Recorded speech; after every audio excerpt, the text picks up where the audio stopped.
But Viognier is very much a Rhone variety. It originates in the northern Rhone, in the famous vineyards of Condrieu. And this one I find really intriguing, actually, because quite often with Viognier, especially when it's grown somewhere quite warm, is that it can feel very sort of fat and a bit flabby, and this absolutely doesn't. But it's a restrained Viognier. So normally you might think, oh, I'm going to smell apricot or peach and sort of ripe, juicy fruit like that, and perhaps a bit of spice. Whereas this is more floral and kind of slightly sort of soft green herbs, almost like tarragon or fennel, something like that, is what this makes me think of. So you get that sort of fresh aromatic profile rather than that really fruity one. It's interesting. I found on the aroma, my immediate thought was, I know Viognier is meant to smell of stone fruit, but my immediate thought was that actually it smells of the kernel. It smelled of almonds. My initial thought was marzipan, in fact.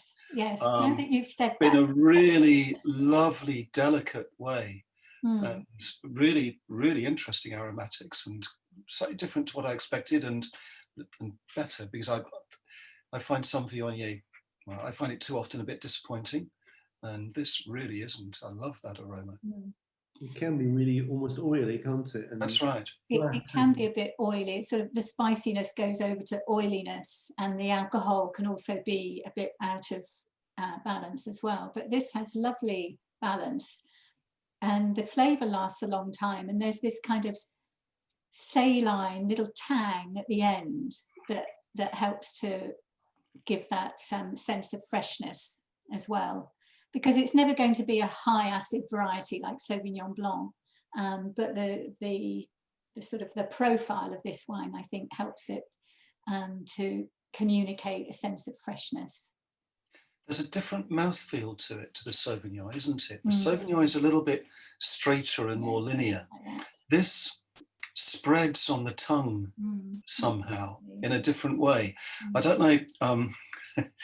One of my favourite drinks when I'm in France is the fruit juices, the nectar d'abricot and nectar de prêche, nectar de poire. And the texture of this reminds me a little bit of those, that it sort of spreads itself on the tongue. Just delicious. I think it's beautifully made, really delicate but characterful example.